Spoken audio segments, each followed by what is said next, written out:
The reclamation of the word witch. That's what this is going to focus on, because this word has always been actually beautiful to me. And so we know, and we can feel this, but that word was never meant to be a curse word, but rather it was explaining a human who is a waveform that carries the breath, that whispers rhythm into the world that has forgotten its own pulse. And so let us together not talk about what a witch performs, but rather walk down that path of sacred remembrance together. And it's not about reclaiming the word as a title, it's not a role, but really what this is about is re-entering into resonance with a true vibration of what this word has always meant and what that word has been in many cultures all over this world, and really get into that root meaning, because it's about a function. And when we remember together, the power is amplified, because this is the time of not only the great remembrance, but also a time of great reclamation.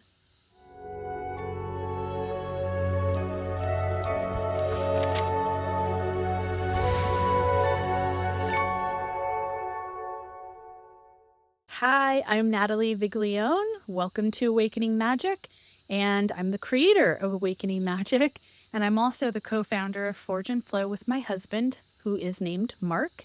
We have a YouTube channel as well called Forge and Flow, if you want to check us out. And below you'll find links to our multidimensional wellness that we offer, and also what we offer around sacred business alignment, creativity, and we say sacred missions, so you can check those out as well if you wish to connect further. As we well know, the word witch has been demonized for so long, and we're in times where it's time to reclaim these words back again so that we can create resonance within Lineage and within ourselves, and go back to the root meanings as far as possible. And doing so really helps us to reframe everything, and it helps us to restore balance where once there was a wound. So many of us have carried witch wounds, and this is the time of reclaiming that. And just by talking about the true etymology and root meanings of words, that actually clears the resonance through sound. So this function to serve as a witch often comes through in a female form, but of course, not only limited to females. However, it is the breath of the feminine waveform intelligence, and this intelligence can move through anyone, male or female, at least into those who listen very deeply enough to remember it. So a waveform, just to go into that really quickly, is a pattern of vibration. So everything in the universe moves in waves. Your breath, your voice, your heartbeat, even your emotions. And a waveform is how energy travels, essentially. That energy that travels, that waveform, has a shape and it has a rhythm, and it also carries a specific frequency. Some of those waveforms and the way that things are carried is smooth and peaceful, and then others can also be jagged or chaotic. So when you feel off, technically it's because your waveform has gone out of rhythm. And when you feel calm, when you feel aligned or really vibrant and alive, that's because your waveform is moving in a very clear and coherent way. So in simple terms, a waveform is your energy signature and movement through space and time. And I like to think about it like this. So when you drop a pebble or throw a pebble into water, and then you see the ripples that move out from that center, that's waveform. Our energy, our thoughts, our emotions, our very presence does the same thing. And of course, we are the pebble as well. So we do the same thing. We ripple into space around us, and that ripple is our waveform. Now, going back to the feminine waveform intelligence, this is about an energy that's inward. It's spiral, it's receptive, non-linear, and interdimensional. And that is, it holds the yin waveform, which is all about holding space, intuitive, and senses the field. Now, feminine, again, does not mean female, doesn't mean woman in this sense. So, what we really call witch is the embodiment of a feminine harmonic intelligence. Now, this archetype has been expressed more frequently through the female form, but again, not solely, like I said before. And the reason why often it comes into a female body is because the female body naturally expresses in that way that's very complementary to that energy through that waveform, because it's about expressing through cycles. We, of course, our menstrual cycle. The womb space is not only a symbolic portal, but a portal. Also, it's a waveform that holds, the female body holds that very sensitivity, like sensitive skin, sensitive nervous system, even a sensitive voice.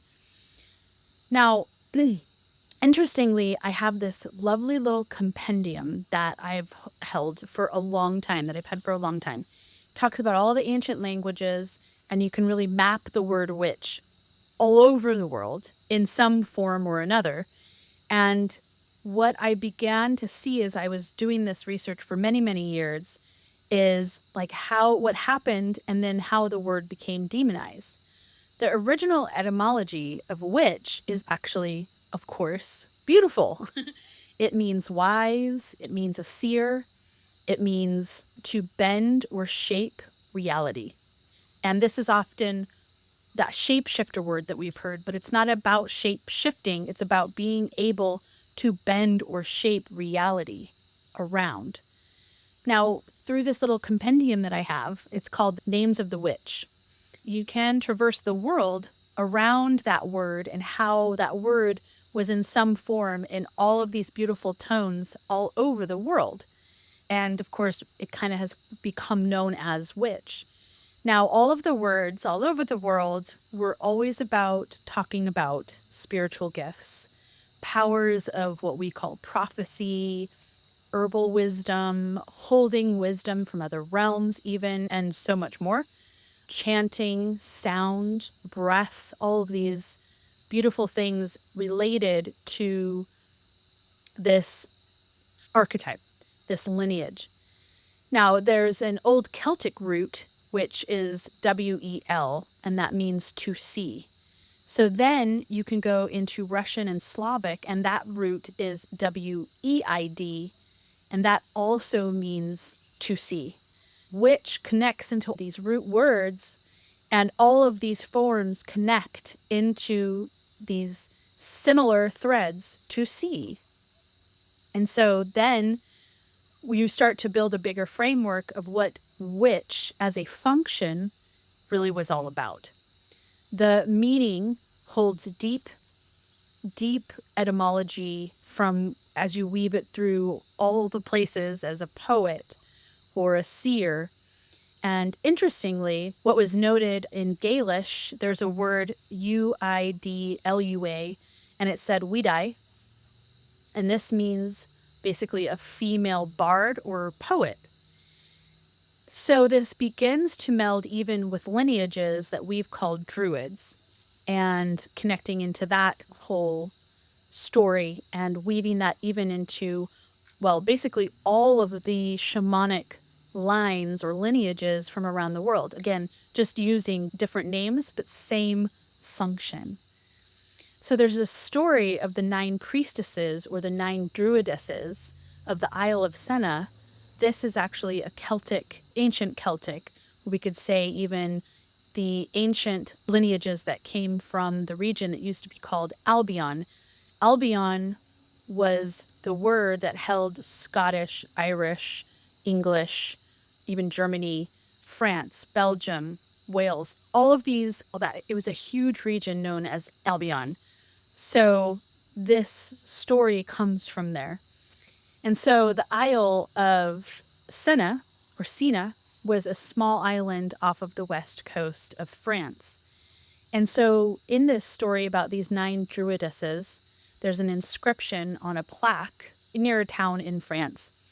And what this inscription talked about is a group of female seers known as I'm not really sure how to say it, but again, relating back to this concept of female seers or female druids, poets, and bards.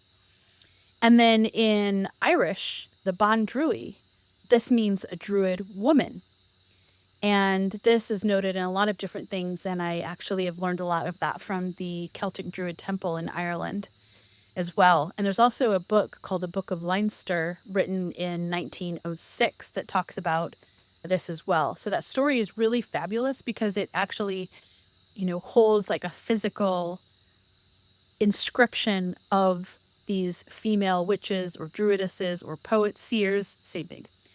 So the name of which holds many other meanings. And again, you can connect it into sound using breath through chants, working with herbs and working in sacred ceremony with the earth, the sacred earth, the land, working with crystalline objects, rock, the minerals and such, sacred water, and of course, always working with the medicine that the earth has to offer.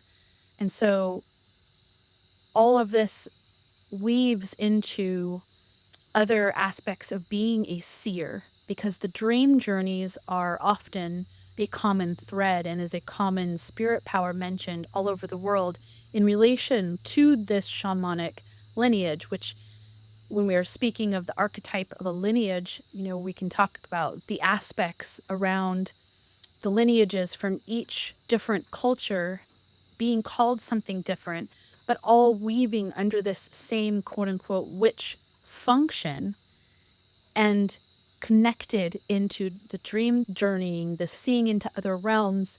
But it's really about being able to see the field, work with the field of energy that surrounds us. And so there's all kinds of different cultural specific words that are really connected to humans over the many eons who are here to help aid the body of other humans or animals, even plants, to help them come into balance, or we could say helping them come into coherence. So that is the truest of true function. The Southern Slavs have a story of dragons or serpent queens who granted second sight to humans who would live in their underground or underworld, we could say, for 7 or 9 years. Now, this is very intriguing because this really taps into the archetypal meaning of what being an initiate means. Very similar to what's mentioned in many ancient cultures about initiating yourself into be able to hold this frequency. This is also talked about in Druidic teachings, prose, manuscripts, and such as well. And it's talking about purifying your consciousness and body enough to be able to hold the vibration of what the function of a true witch means, coming into coherence within yourself to help others come into coherence within them, within their selves. So all of this is so beautiful when you weave and meander through all the etymology. But then, of course, we know a corporation came in, so-called religion, and this corporation that they called the church. And again, this isn't like the Celtic church or these aspects of gathering together into these smaller community churches, but this was the organization, the corporation called a church. So the priests began to realize that the more and more people that got coherent working with the true witches, aka shamanic lineages, the druids, the monks, etc., etc., etc., all over the world, that it was taking their power away. And to take the power away from these humans serve this kind of function to help the world around them and within them even to come into more and more coherence. To be able to take that down, you have to demonize it as if it is something wrong. what happened is these priests began to label all of that sacred, gorgeous work, that function, serving in that way, making them demonized. So demonizing the word even pagan, as if it's a bad thing. But here's the interesting thing about that word. The etymology means basically those who live in the country. And what it means is those who would not bend down their knee to tyrannical, fake, false powers. And they were outside, wanting to sit outside of the construct of the corporation called the church or religion. So the word pagan then began to gather this negative connotation along with even the word heathen, which doesn't mean anything bad either, or anything negative, I should say. And so you can see how these words began to be taken out of the true function of what they were serving as, the true witches, or whatever the local word was that was being used for that function. And then those sacred works became outlawed and further demonized. Thus began the persecution of any name that had any correlation to the function of what a witch does, or the function of helping the world come into more coherence, essentially. And then began using cursed words, like in northern Italy, for example, the word masca began to be used. It meant she of the mask. Now, the she of the mask, anyone labeled as a masca, were of course burned at the stake. And then in Hungary and in France and Switzerland, they had other names. Astriga was one of those names. And so that was a name of anyone associated with any kind of earth medicine giving, or attached to any second sight, or related to any kind of earth magic, as they said. So with all of the witch hunting that has happened, and this is in every part of the world, not just where the word witch became more popular, I think this was happening to both the male and the female who held that function of a witch. And what we can see is we weave a common understanding of what the function really was and what the witch really means, what that shamanic aspect really means. Always here to serve as a stabilizer through even just the breath, and served as a signal. And so it was not about casting spells, but using or tuning the field through vibration, through frequency via sound. Through that is the chanting, of course. So because the field is conscious energy that surrounds and moves through everything. It's the space around your body and within it. And it's what holds all of your thoughts, all of your emotions, all of your memories, and all of the sensations. And these are vibrational patterns. But it's also the larger intelligence field that we're speaking to of the earth. So her own magnetic rhythm, emotions, memory, and breath as well. So your personal field and the earth's field, are not separate, but these are nested layers of the same waveform and part of this greater field of oneness that connects all beings, all places, throughout all times. So the witch was working with that field, or this lineage, in every part of the world. And so it may be any being who stabilizes waveform integrity and carries that coherent presence. And because the feminine waveform was the dominant carrier of the signal, those that were in female bodies were more often perceived as more dangerous. So they were more frequently persecuted, silenced, or even coerced, and more likely to carry that generational waveform trauma in the cellular memory, the trauma code or overlay in the cellular memory. And this is why the witch wound is something that many of us must tend to have worked on or working with even at this time. So the reclamation by women now is not about exclusivity or entitlement, but what we can do now is complete a resonance cycle. And when we complete a resonance cycle, what we're doing is we're returning coherence to the harmonic lineage that was sadly so very disrupted.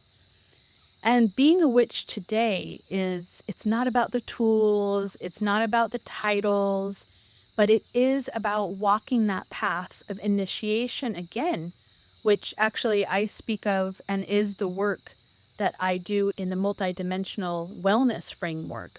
It's that walking that path of initiation to be able to hold that function.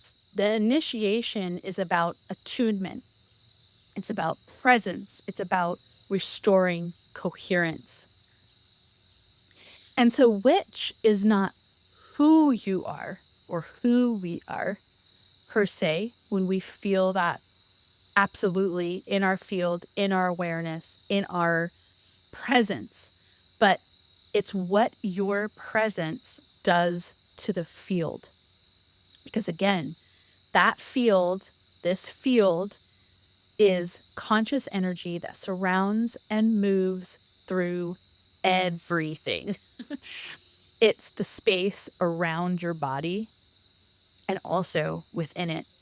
And it's what holds all the things. Again, it's your thoughts, it's your emotions, it's memories, it's the sensations, and they're being stored consistently as vibrational patterns.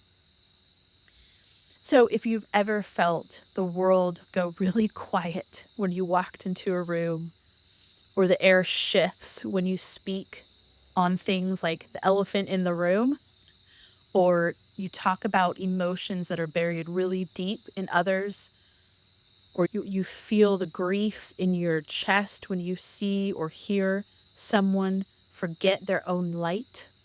These are the sensitive things of the priestess, of the witch, of the seer, of the druid, and all of the many, many other names that have been mentioned throughout all of time around all of this world. You're here to remember what the word always meant.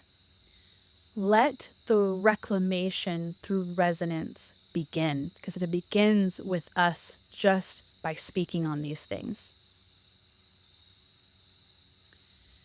So before we close, because it's actually getting quite dark out here, let's bring this all into coherence together, because this is what we do in that function, isn't it?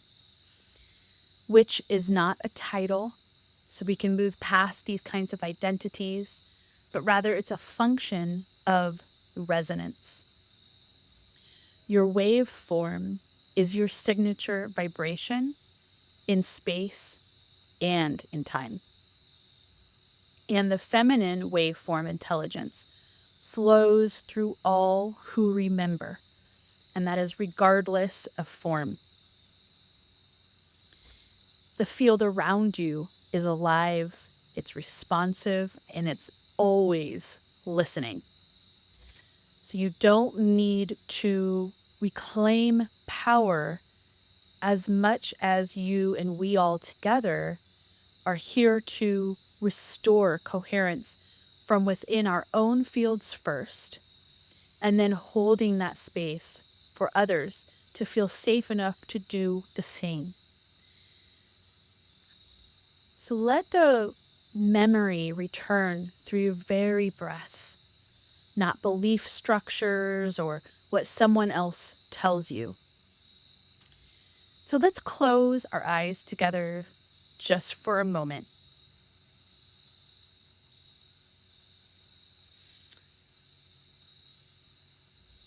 And feel the space around your body. That space is just a few inches beyond your skin.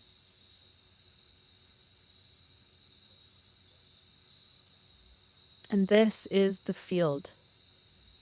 This is your field around your body and then around someone else's body.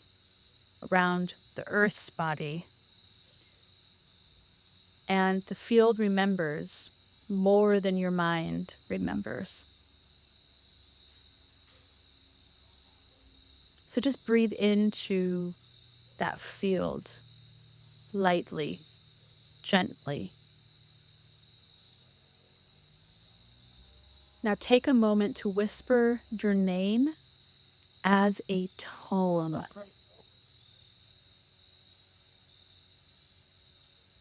Feel your voice as it enters that field.